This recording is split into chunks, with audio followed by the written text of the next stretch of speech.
Here at the Giver Marketing Network, we don't leave you drifting out in space. We connect you to a coach who will help you build and grow your marketing business.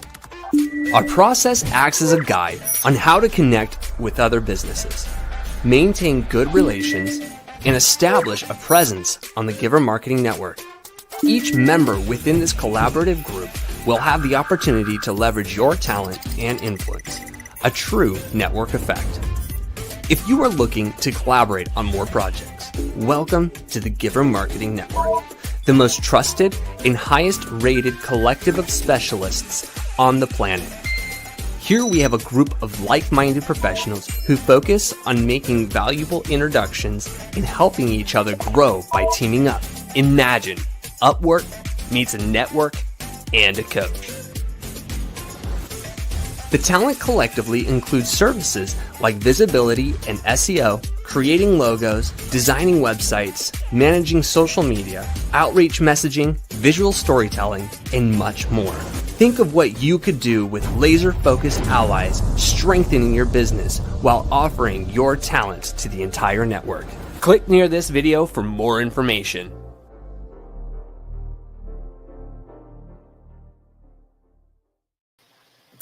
Hello, and welcome to another Giver Marketing Tuesday marketing broadcast. So if you're looking to learn and have some fun at the same time, you're in the right place.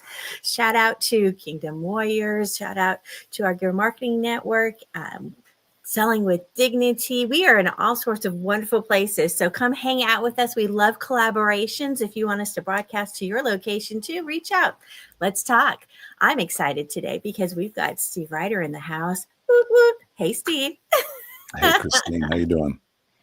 Oh, we are going to have some fun. I'm just saying right off the bat, ooh, listen to that voice. I love this.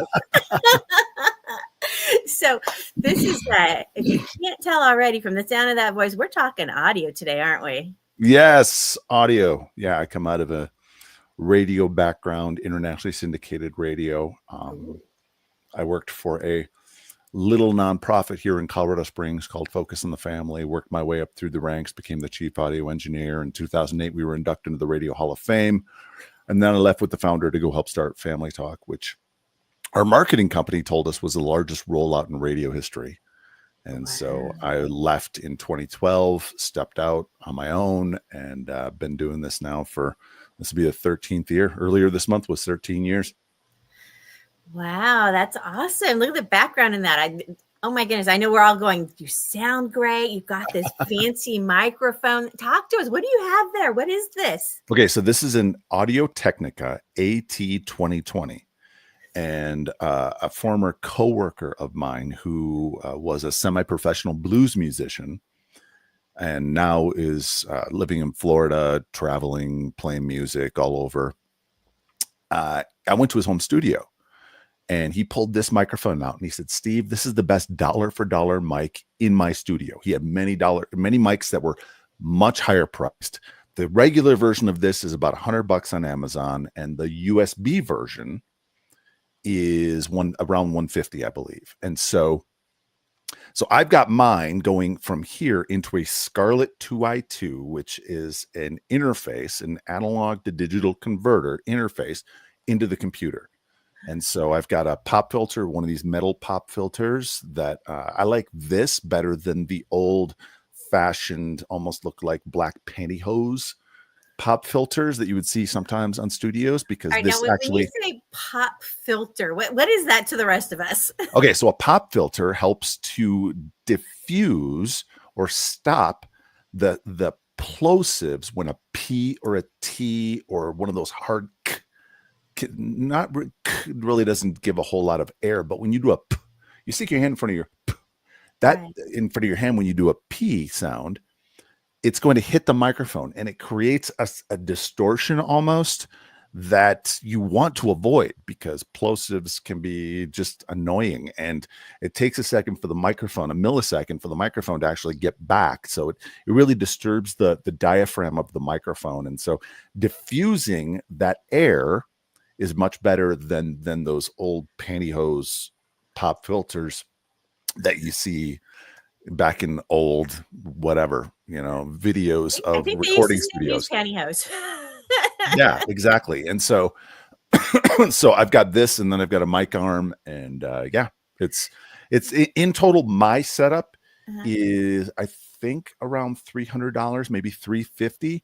And if you get the USB microphone plus an arm plus the filter, you're looking at under $200. That's not bad. And then we can sound like this too. Well, it helps to really warm up your voice, because there's something fundamentally different between the internal microphone on all laptops and computers versus a nice microphone that's getting your voice right here. And for anyone that's doing any kind of, presentations online, even regular meetings, or you're appearing on podcasts, it really helps to elevate you in the eyes of the listener when you have something good, a good microphone in front of you, as well as some lighting. I eventually want to get a better camera and some better lighting and backlight my home office. But yeah, One step at a time. That sounds like a lot of gadgets. It's sounding a little intimidating. You're going to promise me that it's Just- easier than it sounds? just start with something simple: a USB microphone that plugs into your computer. That's it. There we go. It's a matter of. So Joseph is wondering, if you move the filter, give us an example of what it sounds like with or without. Joe Sharketti, my man, Joe, I love you, but dude, you hear that plosive. You can hear the difference in the audio quality. So I really believe that having having a filter in front is necessary. Wow. So look at all this information you guys got just in the first 5 minutes of the show. So if it was this good to start with, get ready to take some notes, because we're going to have some fun today. I can't wait to see what else you're sharing with us. What do you think? You ready? Yeah, let's do this. Let's do it. All right, here we go. So, the power of audio, how podcasts and audiobooks build trust at scale. So, we are a storytelling species. We've been telling stories since the dawn of time. And there are some neurological things going on that really help to solidify story and audio into our brains and into our memories. So when we hear something, that signal leaves our ears, goes into our brainstem, and then goes into the auditory cortex. Now, from there, it goes into our higher level prefrontal cortex, where language, memory, and emotion are kind of processed.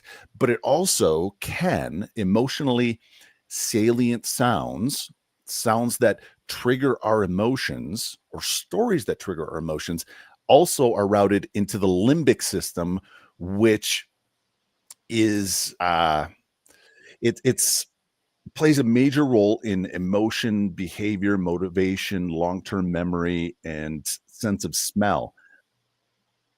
But as it's going through, audio has a way of just settling into our memory and triggering very core and primal feelings that can be unique and lasting.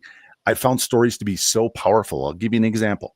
Mhm. So when I was at Focus in 2008, I flew to Nashville, Tennessee, because my boss, Dr. Dobson, called me, and he was like, I just did this tour at the Carter House Museum in Franklin, Tennessee. Battle of Franklin, Civil War Museum. So they've got this museum right there talking about the Civil War. And there are, a barn and a house that still have bullet holes from that battle. So I get out there, and I've got my normal studio setup, mobile studio setup. And I'm like, Doc, I got an idea. Why don't we, on day one, do the studio setup in the museum? But then day two, I've got this handheld recorder. And on day two, why don't we walk around and describe what it is that you're seeing? Describe the bullet holes. Let's hear the wind blowing through the trees and us walking along the gravel path, and just take the listener there, kind of NPR style. It was beautiful. I mean, it was amazing. I mean, we got inside the house, and David Fraley, who was the historian at the time there, he was describing how FBI agents came in and they did the bioluminescent light, and they saw blood spatter on these 16-foot ceilings, and how these FBI agents were just in awe that it was still there almost 150 years later. I come back, I've got more than 3 days worth of audio, and the producers only wanted to do 1 day. And I was fighting like hell because I knew this is good radio. This is just, it's so good. Finally, we compromised at 2 days. We released at the beginning of December. And within 1 week, it was a top 10 broadcast of the year. I like that because, I mean, I proved the producers wrong. I tell that story because that is the impact of story. I guarantee you, most people listening right now, they pictured walking along this gravel path and pictured in their mind what they thought a old 1800s barn would look like with bullet holes still in it. Mm-hmm. That's the power of story.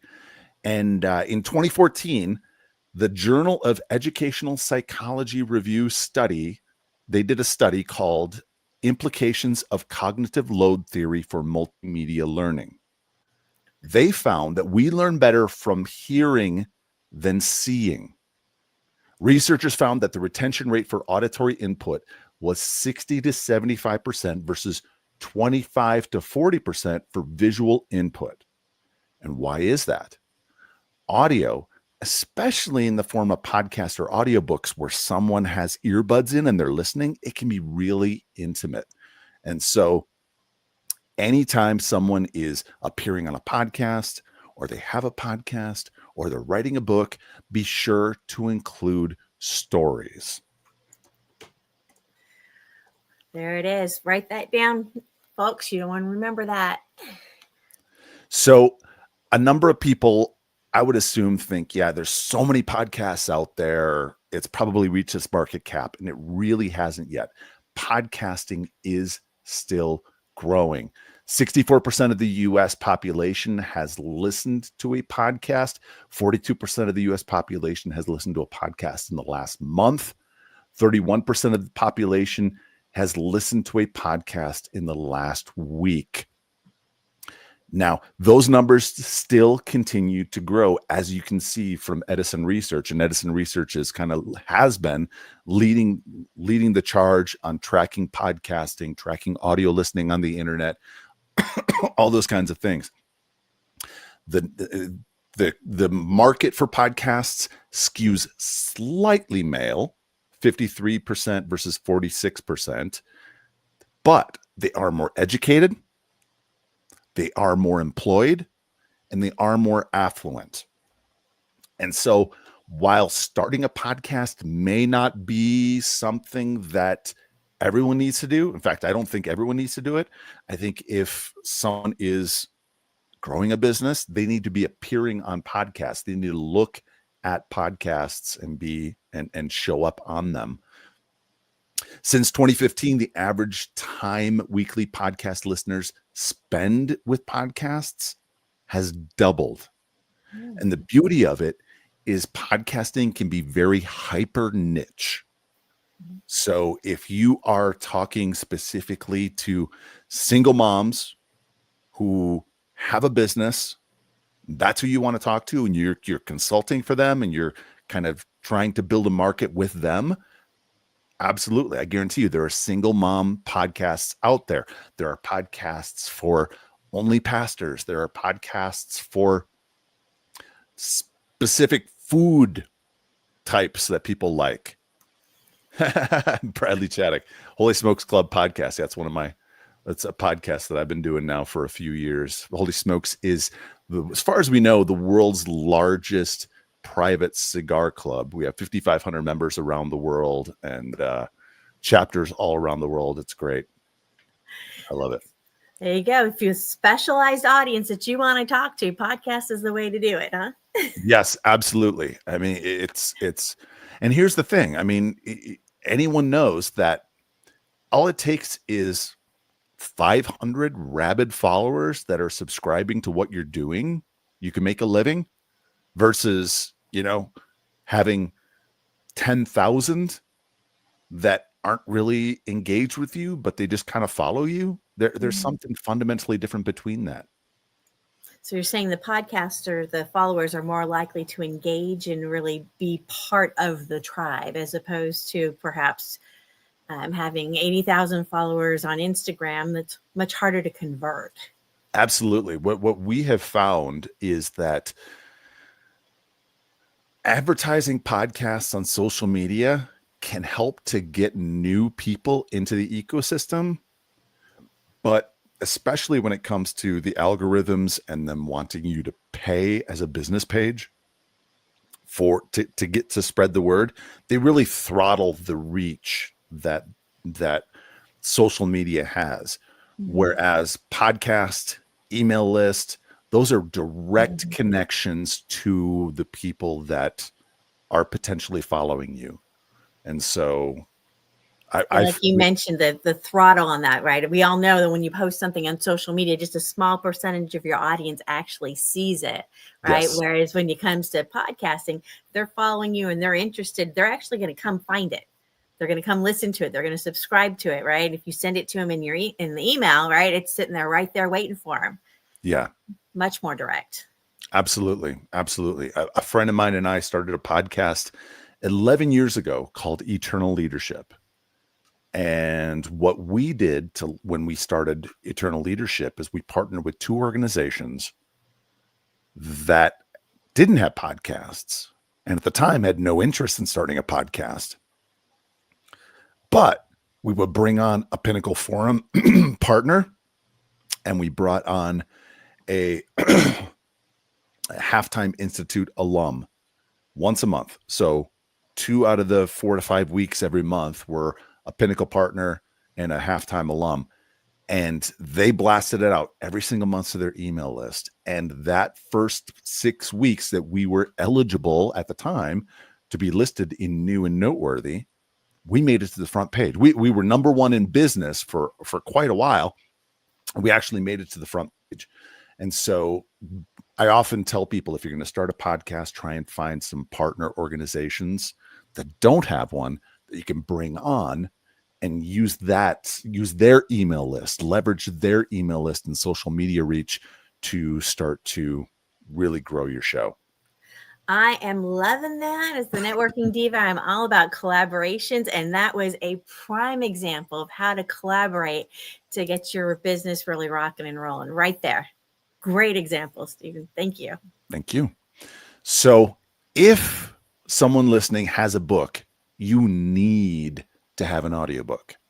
You need to, period. End of story. There are some easier ways in which you can do it, and I'll get to those, but 53% of Americans have listened to an audiobook, up from 45% in 2022. 11 straight years of double-digit growth. Wow. And Goodreads expects audiobooks to surpass print and ebook sales combined in the very near future. Wow, that's impressive. I had realized that audiobooks were on the rise. I hadn't realized how much, though. Yeah, it's something that, I used to read a bunch. My mom was a librarian at the public library, and then moved over to be the elementary school librarian in my hometown in Wisconsin. You can see all the books back here. You can just see, and I've read almost all of them. But in the last 5 years, my ratio of books to audiobooks has really gone audiobooks mainly. And thanks, Chris. Your fans are loving you. Yeah. So I really believe that people need to do an audiobook. Now, if people say, I don't like the sound of my voice, guess what? Get used to it. It does really, get over it, really, because your voice is part of your brand. And It is. And they've got professional, voice artists that you could hire if you really can't do it, if that's just not your gig, right? But like you said, even your if it's voice is your brand. And the so you're only missing an time, opportunity. Christine, the only time I ever recommend, ever say, yeah, maybe we do hire someone, are two things: fiction and biographies. Maybe a biography. I did hear David Moranis in his book about, I believe it was Jim Thorpe. He read his biography of Jim Thorpe, the professional baseball and football player from 100 plus years ago. He did a great job. I have heard others where I've listened to them speak, maybe on found them on YouTube, and I was like, yeah, maybe not. Maybe they shouldn't be reading their book if they, and most likely they didn't. But if it's a non-fiction book, you need to be reading it. You do, because your voice is part of the brand, and you are going to bring much more energy, emotion, humor, levity, those inflection on certain words that a narrator like myself is never going to be able to replicate. More and more people I have heard, yeah, if the author isn't reading it, I don't want to listen to it. More and more people. So your voice is part of your brand. You need to read your book. Now, what about, some people may be asking, what about a company like 11 Labs, where I upload my voice and they use AI to replicate my voice and read the book? One, ACX, which is the Audiobook Creation Exchange, they're not going to accept it.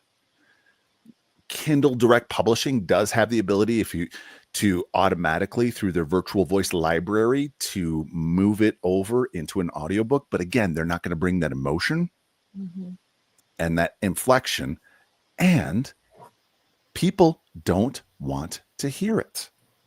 Voices.com conducted a survey in 2023 asking audiobook listeners, are you interested in AI narration? 53% of those respondents said they would prefer a human narrator or are simply not interested. 34% indicated they'd be open to an AI narrator, but I wonder how many of those, once they listen, would move over into that, would prefer a human narrator or are simply not interested. Why? AI narration doesn't possess the ability to change pacing, inflection, tone, all those kinds of things that you will be able to do when you read your book. So AI can't smile or chuckle. You hear a smile when someone is smiling in what they're reading or what they're talking about. So AI, really not yet.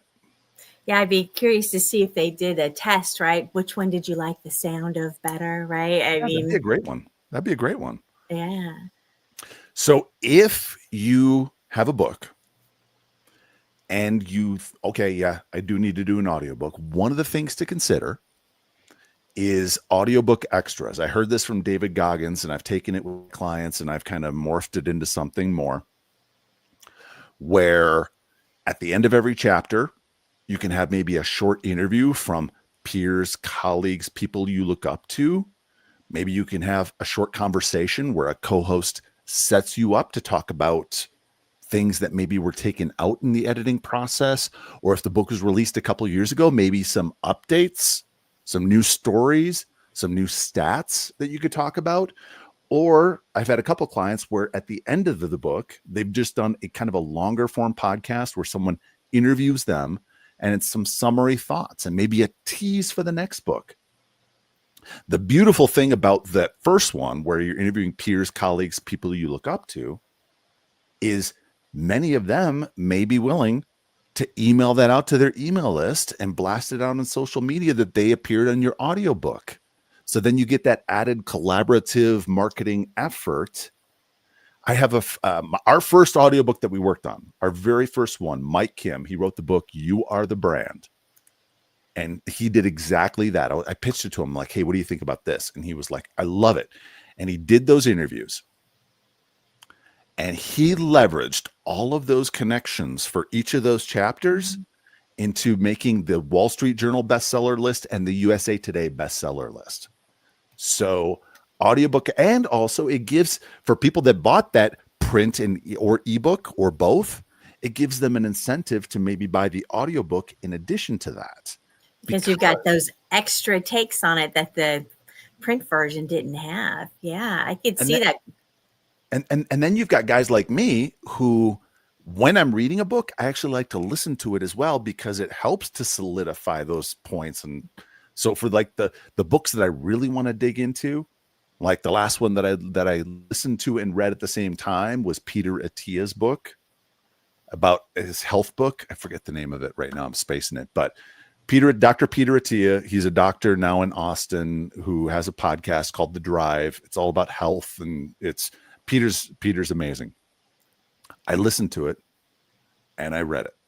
It's because I really wanted those points to really hit home for my health journey.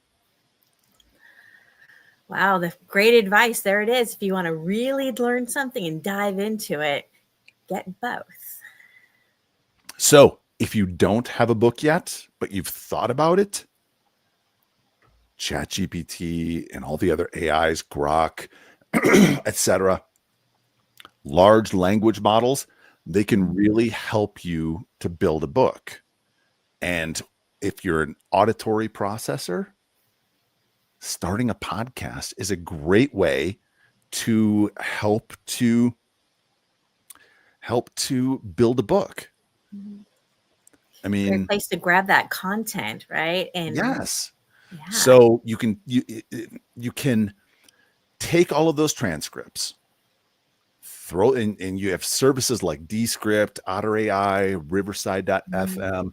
They'll automatically transcribe those episodes. You can take those transcripts, dump them into AI, and you can start to build it from there, where you can start to work and it'll walk you through all of the steps. Okay, what's the next step? We need an outline. What would be a good narrative story to kind of tell throughout this book? And yeah, I'm actually in the process of doing that right now. So 5 years ago in 2 months, my wife passed away, and it was a long,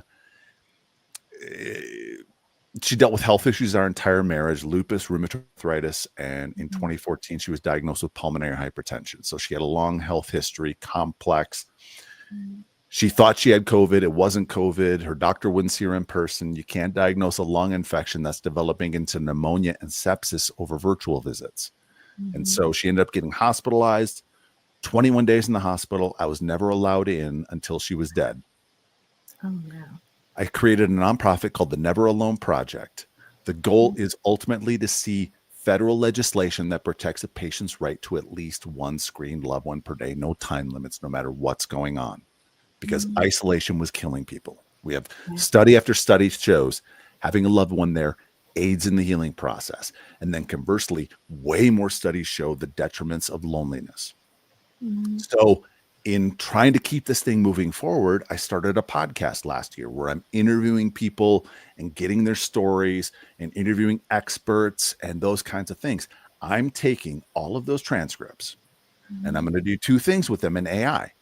I'm going to, one, build a 1-season narrative podcast, 12 to 15 episodes, maybe 20, I don't know. And we're going to tell the story of what happened. Why did this go wrong? How did this affect people? And what's a sensible plan moving forward? Conversely, I'm going to take all those transcripts and I'm going to build a book out of it too. And I'm going to have all of these interviews that I'll be able to excerpt and throw into the audiobook. So that way, this is a different audiobook where I've got all these different voices coming in, and I'm kind of doing this audiobook in a way that is almost NPR style. So if someone doesn't have a book, but they've thought about it, AI can be amazing. AI with a podcast can be an amazing way to help to get a book put together. Absolutely. So gather all your goodies so that you can pull it into that AI. It can help with themes. And it's really great at organizing things. So yeah, you can have a lot of fun pulling AI into that. Yeah. I love how you're doing that. And with Bradley Chaddock having mentioned Holy Smokes, oh my gosh, the thought just hit me. I should do the same. I should do this with the Holy Smokes podcast. I have probably 150 episodes now for Holy Smokes. So there's a whole lot of content in there that I can use to help to start to build a book for Holy Smokes Club, because at the end of every episode, I do rapid fire questions where I ask them their favorite cigar, best dollar for dollar cigar, when did they start, all those kinds of things that can be put into a book to really kind of start to help to be a resource for that faith-based cigar smoking community. I was just thinking about a lead magnet with the top 10 favorite cigars, Yes. right? I mean, you can do all sorts of fun things absolutely. with that. Oh, yeah, Absolutely. we're hearing all sorts of some excitement about that one. Bradley just said yes. So quality is very underrated. In 2022, Texas Tech did a study. They titled it Effects of Audio Quality on Retention and Viewer Perception in Online Educational Video. And two of the quotes I have right there: retention is lower amongst learners who are exposed to a lower quality audio source. And then people notice when they receive poor audio. So again, get a microphone. And here's the beautiful thing. Most of the audiobooks that we have done over the last, probably almost 5 years since we've been doing audiobooks, most of them are recorded in their home podcast studio. So, and we have the ability to, if your room has some reverb, we can hang blankets on those walls, some nice heavy blankets to help to reduce it. If you've got a big walk-in closet, we just had a couple, Robert and Kaylee Fukui, who wrote a book about husband and wife in business stuff. They recorded theirs in their walk-in closet. I remember when the pandemic first happened. I remember listening to This American Life, and that's what Ira Glass said. I'm in my home walk-in closet because the studio is closed, and we got a show we still got to put out. And so it works. It works. And even if we can almost always get it to a point where with denoiser plugins and everything, we're able to get those noise levels down. So that way, like if you have an AC on or a laptop fan or whatever, we can get those down to where ACX, the Audiobook Creation Exchange, which is owned by Amazon Audible, we can get it to a point where, and they're really sticklers for all of their specs in terms of noise floor, overall levels, all that kind of stuff. We can get it within those specs so that way your audiobook will get accepted. Oh, that's a whole different area. People just assumed you make it and you're good, but there's rules and regulations on this. Okay. Yeah.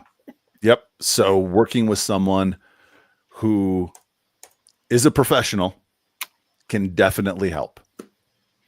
So, as I said, I came out of a Radio Hall of Fame background in production, largest rollout in radio history.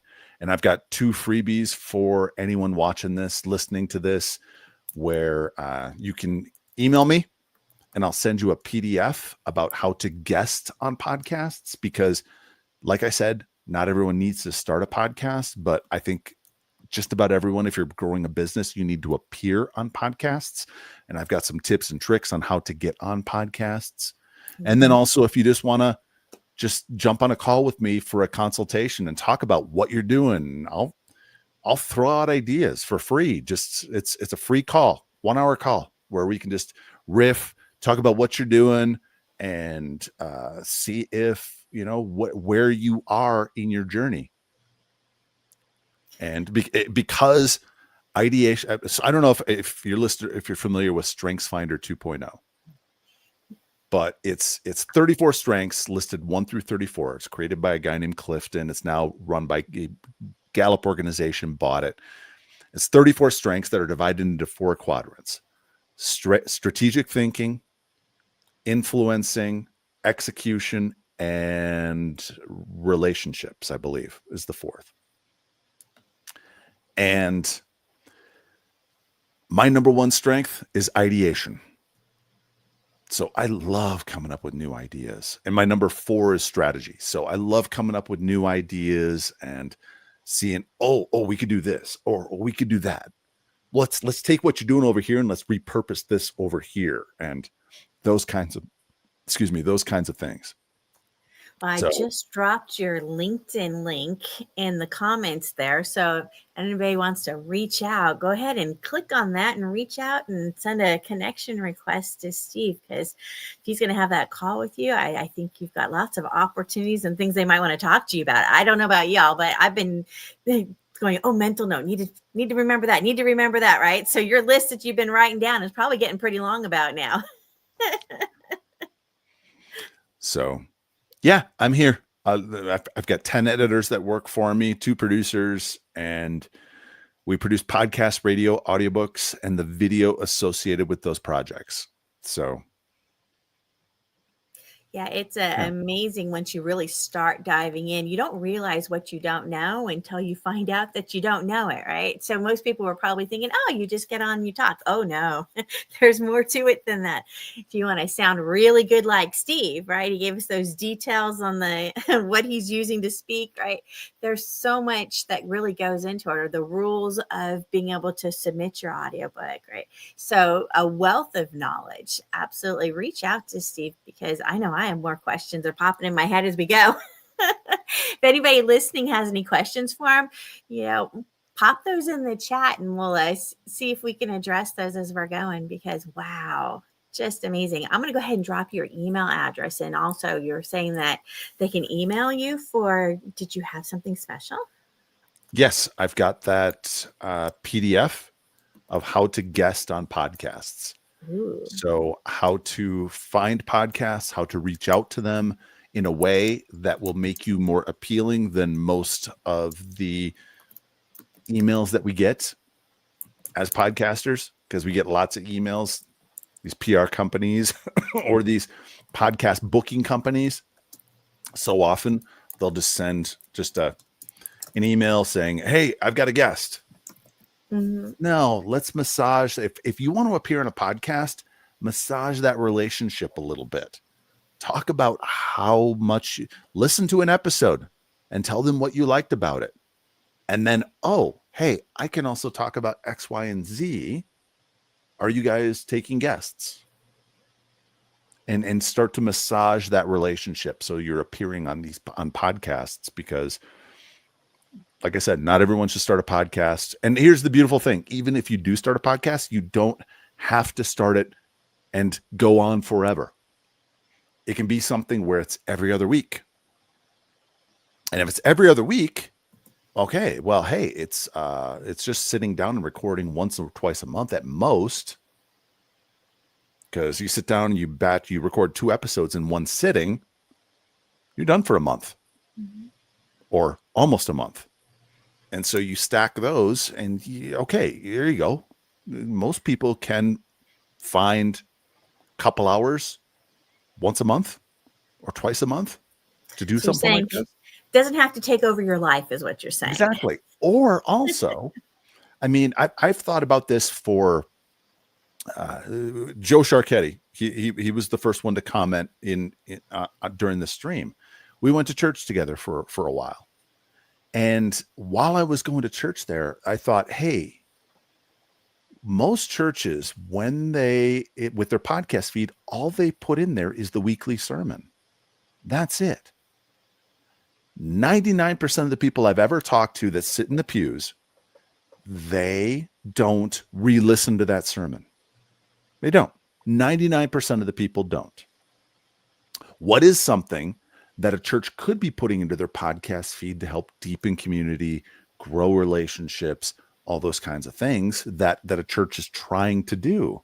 Well, okay, let's use the podcast feed to tell people stories, because there is something fundamentally different between reading a sterile bio on a website and hearing someone talk about their story. What if the church is giving to missionaries? What if you brought on those missionaries on a quarterly basis give updates? What if you did sermon previews? And what if you did, they're all, I've got a list of over 3 dozen ideas for churches. When it comes to doctors' offices, medical offices, dentists, chiropractors, etc., you don't need to create a podcast that is going to go on forever. What if you just create a 12 or 15 season episodes where you're telling your story and you're talking about answering questions and answers, and you're doing this so that way people can hear you and start to develop a deeper relationship, move them down that marketing funnel to where they become really invested in the business, and they're raving fans and they're referring people, all those kinds of things. So podcasting doesn't have to go on forever. It could be something where it's just a simple 1 season podcast for a book or for a business, whatever. A series with a purpose, right? Exactly. And, business owners, maybe you have more than one service, right? Many times you do. So maybe this series is going to focus on one particular service, and another, after a break, come back in and do another series on a different service that you're working on, right? There's lots of possibilities. So it doesn't have to take over your life, but once you've created it, you can use it in so many different ways, repurpose it. Like the audiobooks you were talking about. I'm looking forward to seeing what you create with all that. Yeah, it's fun. It's really fun. I am someone who is very fortunate in that I discovered what I like to do at a very young age. When I was in 4th grade, my uncle brought us a Fisher-Price cassette recorder, and I used to make radio shows in the backyard with my friends. Oh, I love it. And in fact, I have a lifelong friend, Phil Schultz. He's down in downtown Chicago. He has a sign company, graphic artist. I was hanging out with Phil, working in his office. We were both working. I was on my laptop working on some stuff.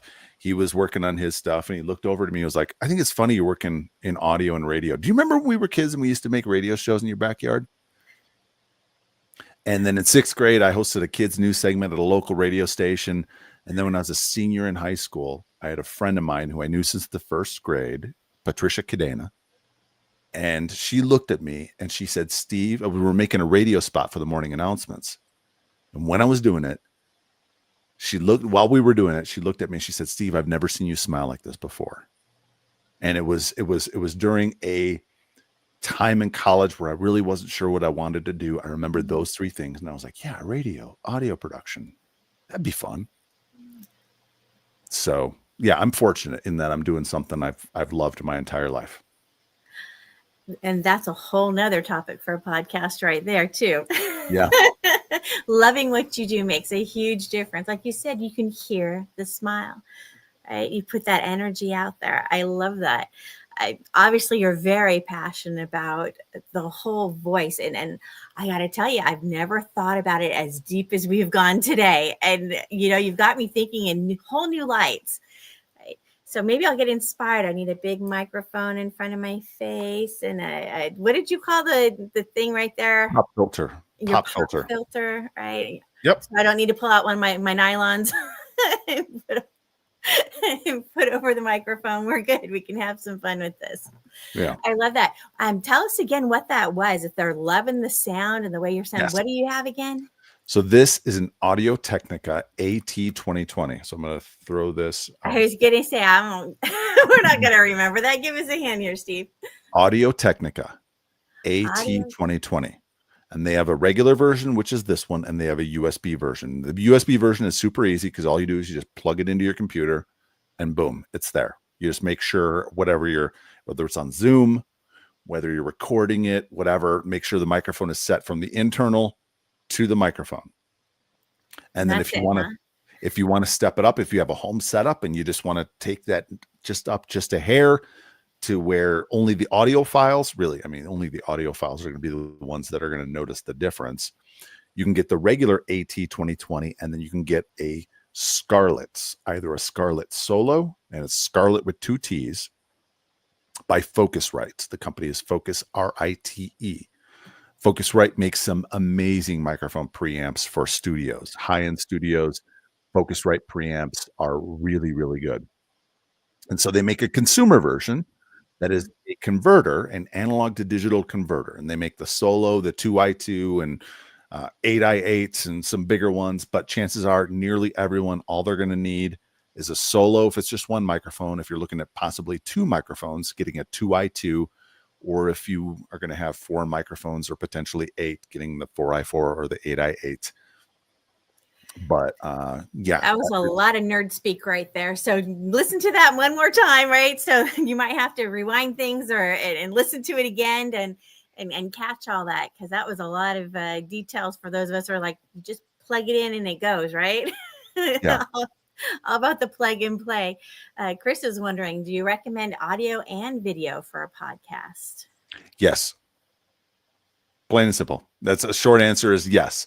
The reason is because YouTube is the second largest search engine out there, and having even the video, and there are services like Riverside.fm, and they can record audio and video. What I love about Riverside, and most of my clients are on Riverside, is within the Google Chrome browser or the app or Microsoft Edge or whatever.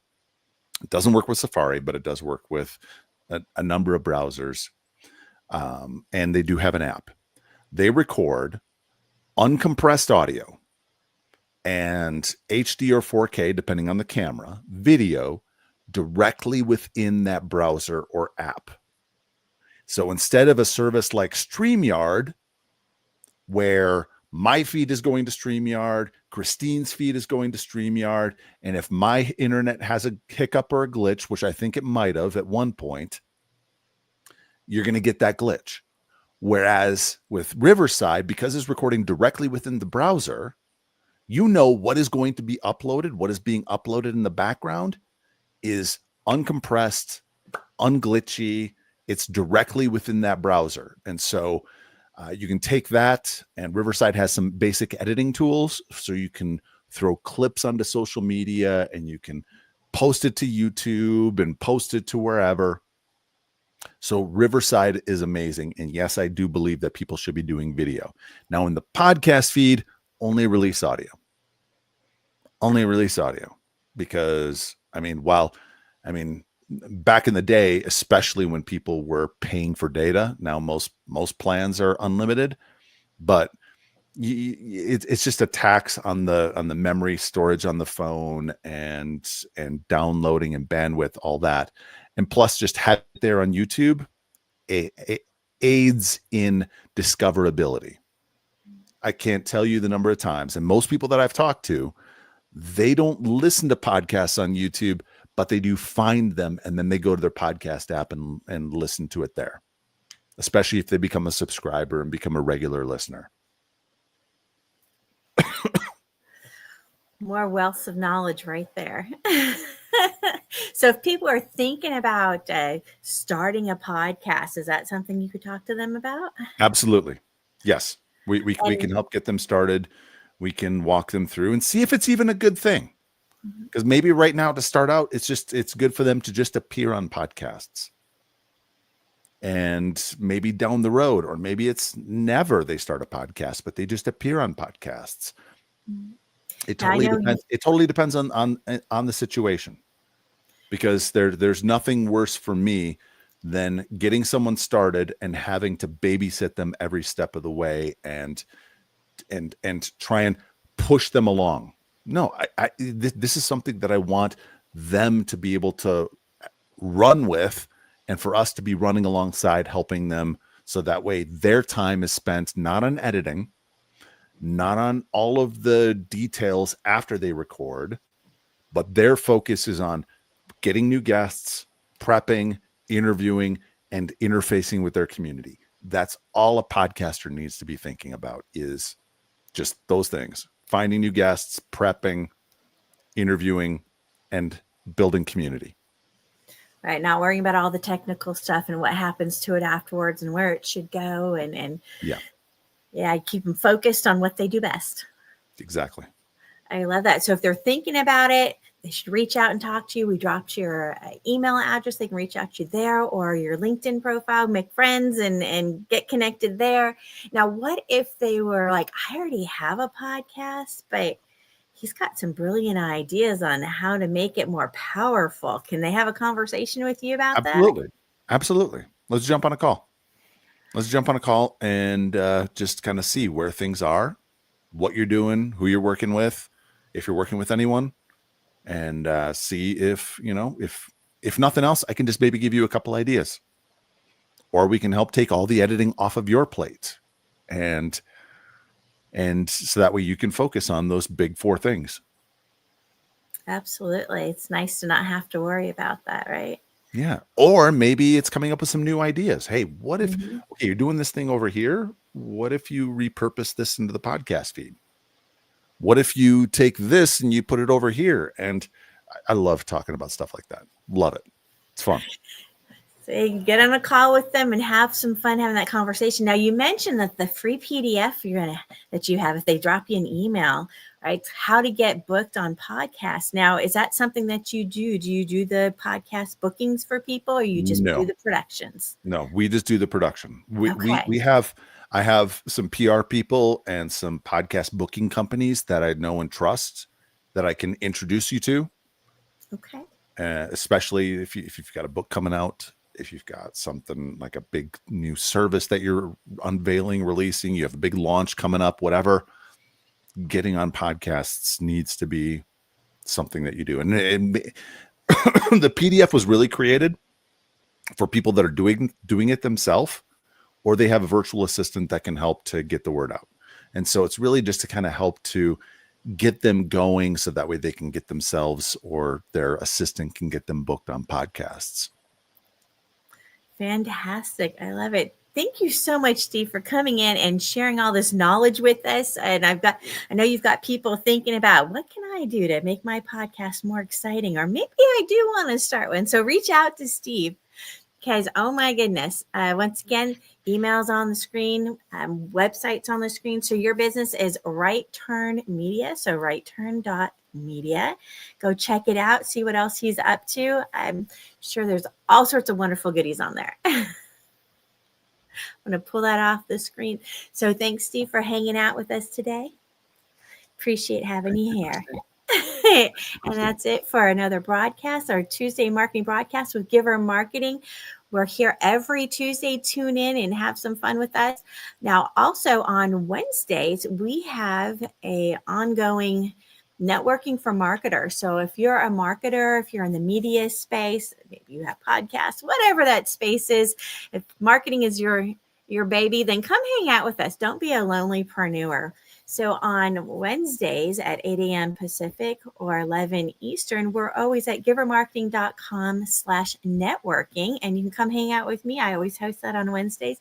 And we just have fun and get to know each other and work together and look at white labeling and how to collaborate, which was the theme for today. I loved all those examples you had going, Steve. So come hang out with us and be part of our tribe. And we'll see you next time.